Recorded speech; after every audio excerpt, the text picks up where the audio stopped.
Hello everyone and thank you for joining me. Here is a fountain pen that I was looking forward for a while now to use it and have some fun with it, hopefully. The N11 was introduced sometimes towards the end of last year with a few other models. I love the simple and striking design it has and I could not say no to it. I just had to have it. In person, it's just as good looking as it is in the picture, so from that perspective I am quite happy with the purchase. It does come in a few other design shapes and colors. Personally, I really like the rhombus pattern, specifically in green. It's quite hypnotic once you start spinning it. I like the blue version as well, but green winked a little bit harder at me. The fountain pen in itself is really well built and finished. I find it very hard to find any flaws in its design. Everything seems to align perfectly, clip on the cap works very well, and the cap can be removed very quickly and it posts on the barrel fairly deep and pretty secure. The entire pen seems to be made out of metal in a combination of brass and aluminium as far as I can tell. Aluminium for the barrel and cap and brass for section and other trims on it, or probably even some inserts. Again, based on what I can feel. However, I could definitely be wrong and maybe it's not brass. If I have to find something wrong with it, then I would say that when posted is a little bit top heavy, and because of the rhombus pattern that I have, the cap doesn't stay perfectly straight when posted. But unlike the Waterman Expert 3 I reviewed last week, it does come with a converter included at a much lower price. So let's ink up this puppy and see what that beautiful nib can do with a quick rating sample, and then we can dive in a longer session with a Scribble.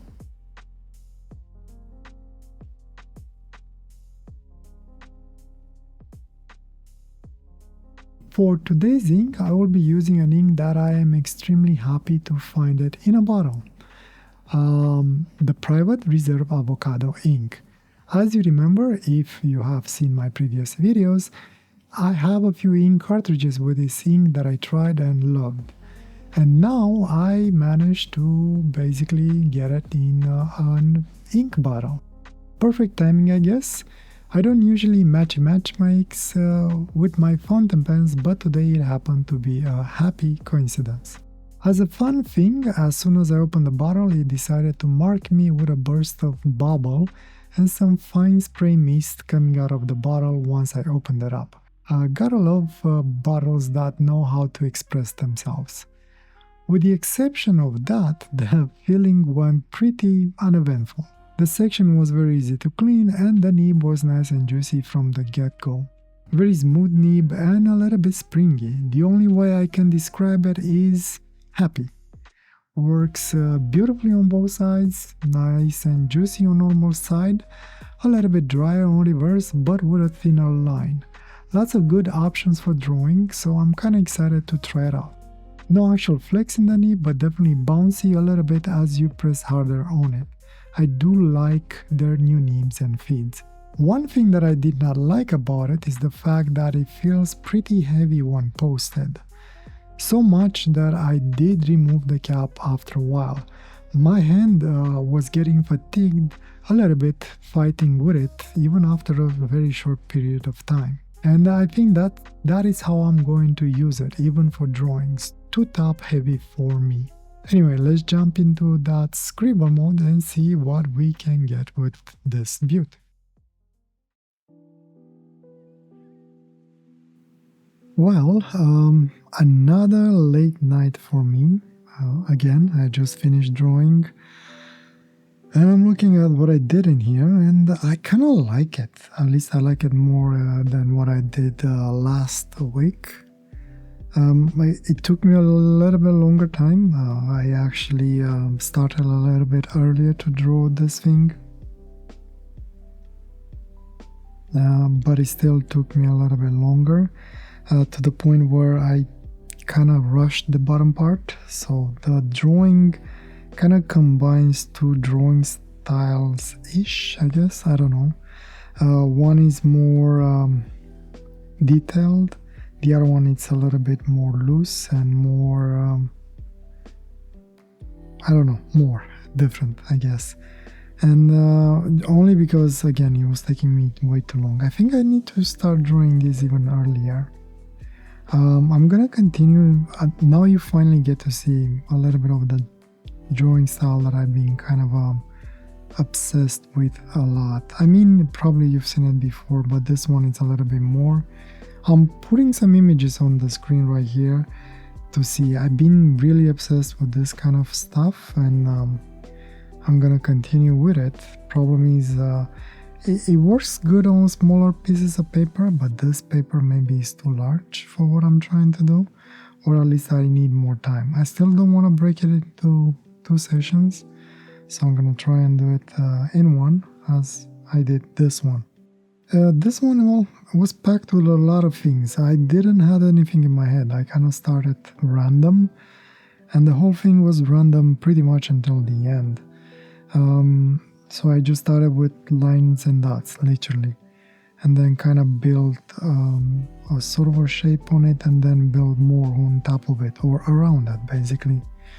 And then I kind of started with, well, seeing a little bit of an eye, a little bit of mouth, a neck, and so on, and it kind of built up into this interesting character or being, more like of a tree-like being with horns, I guess, like deer horns, but weird horns.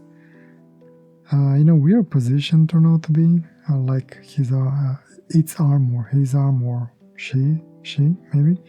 Arms are kind of twisted around the body. And then on the bottom part, I was thinking to just leave it hanging, like floating, pretty much like I did the drawing from last week.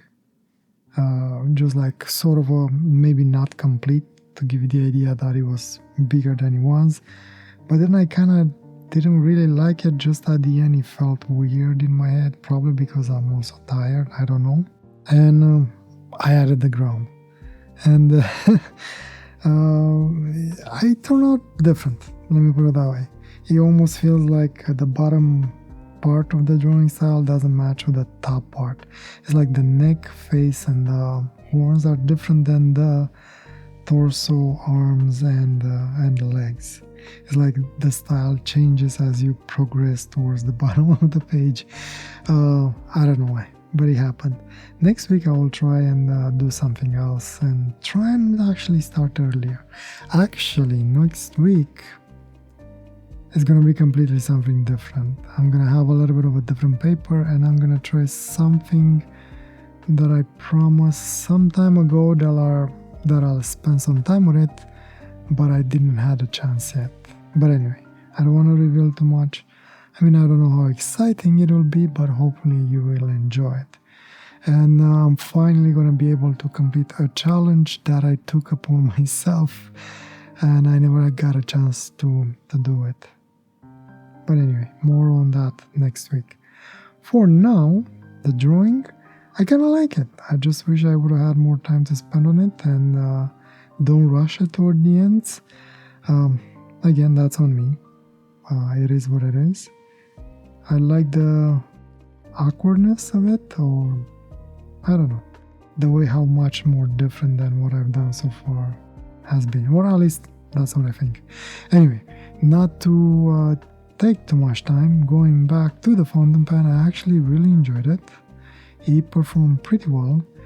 I did find it annoying in the sense that I was not able to use it as I wanted when it was unposted, because it's a little bit too short, or I find it too short. And especially when I was trying to do my line, I was trying to hold it from higher up on the body to do my random lines and dots, and to get as much as possible of a random line, rather than holding it too low and have like smaller, weirder lines.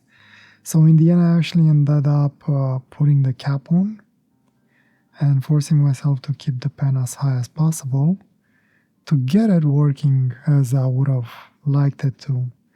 And it worked out okay. In the end, the cap was a little bit annoying because it was moving as I was gripping the pen, since again, because of the pattern that I chose, Still like it. I don't complain about it. I'm just saying it's a little bit awkward, but it worked out in the end, and it was fine. I love the neem. I really love the neem, and especially with this ink on the normal side, it was really wet. So what happened was actually, as I started, I actually used it more on reverse, and my plan was to finish it on reverse, but because it was taking so long and it was getting late, I turned the neem the other way around and I started to use it more that way on the bottom part.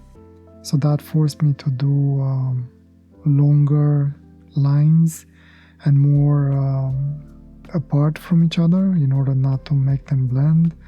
And it was actually pretty good when I was trying to block in parts of the page with ink and darken it. I really love this ink. It gets to be pretty dark once you lay it a couple of times. It's a nice drawing ink, and I'm happy I got the bottle. Anyway, so yeah, love the neem, love the fountain pen. No real complaints about it. Well, the fact that if you're gonna use it for writing and you like posting it, you won't really like it because it will be pretty top heavy. If you have larger hands than me, maybe it won't be that bad. If you have smaller hands than me, you'll probably hate it. But then again, unposted probably would be a better choice for you regardless. So yeah, love the fountain pen. Definitely recommend it if you like it and you're curious about it and you want it. Give it a try if you can. You might actually like it. I do. And yeah, I guess I'll stop here. So thank you for joining me, and I'll see you next week with something a little bit different. Hopefully. Well, more or the same, but slightly different. Anyway, wish you all the best and a wonderful day or night, wherever you are. Take care. Bye.